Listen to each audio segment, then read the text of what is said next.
गुरु भक्ति योग।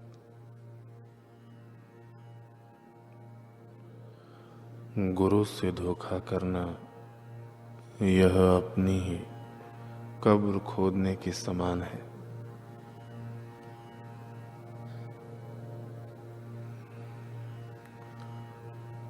गुरु और शिष्य के बीच जो शक्ति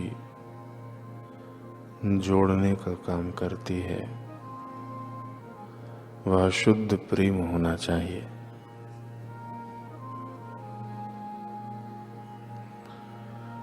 गुरु का कृपा प्रसाद और शिष्य की कोशिश मिलती है तब अमृत रूपी बालक का जन्म होता है।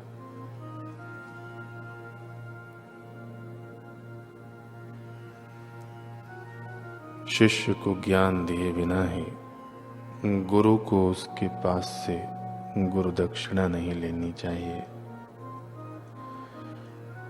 शिष्य को अपने समग्र जीवन के दौरान गुरु के यश की पताका लहरानी चाहिए। गुरु के चरण कमल में आत्मसमर्पण करना यह शिष्य का आदर्श होना चाहिए। गुरु महान है, विपत्तियों से डरना नहीं, वीर शिष्य आगे बढ़ो। गुरु कृपा अणु शक्ति से भी अधिक शक्तिशाली है।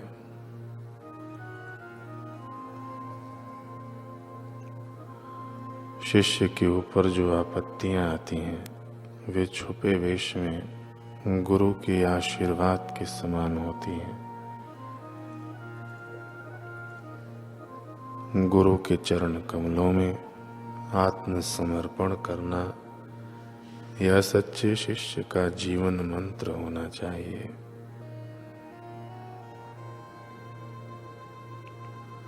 साक्षात प्रेम एवं आनंद स्वरूप अपने गुरु की सेवा करने का सौभाग्य प्राप्त हो जाए तो सेवा में असीम आनंद एवं परम सुख मिलेगा।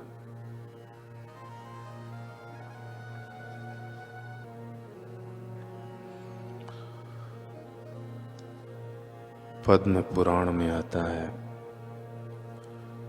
कि भूतों में प्राणधारी श्रेष्ठ हैं, उनमें भी बुद्धिजीवी, बुद्धिजीवियों में भी मनुष्य और मनुष्यों में भी ब्राह्मण श्रेष्ठ है। ब्राह्मणों में विद्वान,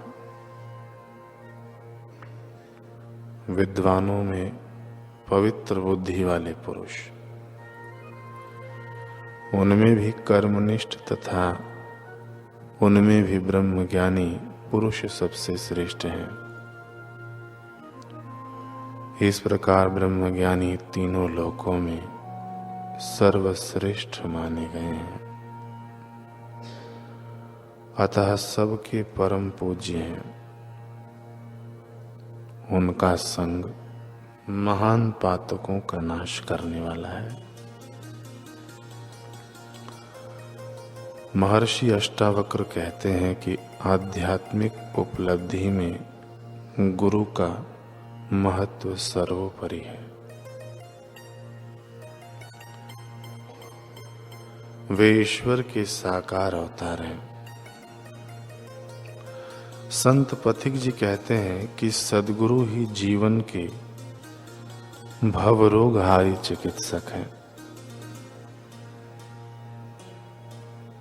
जिनकी समीपता में अज्ञानांधकार का नाश होता है, सद्ज्ञान का प्रकाश होता है, दुख का सर्वथा ह्रास होता है, मोह के विरुद्ध प्रेम का ही जहाँ विकास होता है और मुक्ति के पथ पर चलते हुए जिनकी कृपा से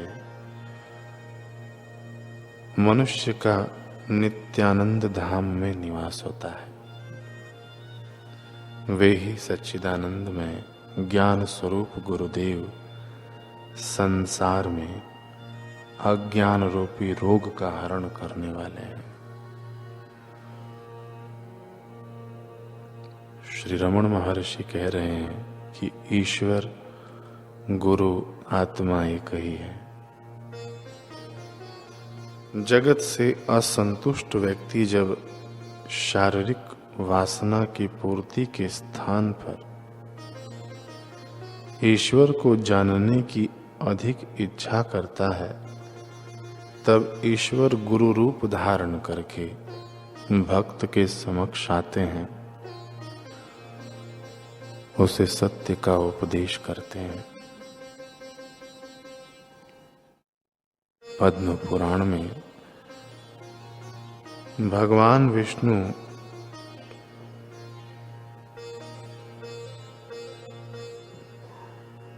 राजा वेन को गुरु तीर्थ की महिमा बताते हुए कहते हैं कि जैसे सूर्य संपूर्ण लोकों को प्रकाशित करते हैं, उसी प्रकार सद्गुरु शिष्यों को उत्तम बुद्धि ही देकर उनके अंतर जगत को प्रकाशपूर्ण बनाते हैं।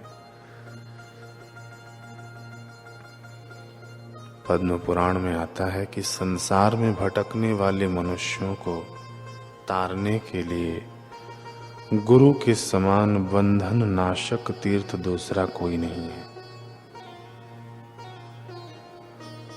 भूतल पर प्रकट हुए जल से बाहर का ही सारा मल नष्ट होता है,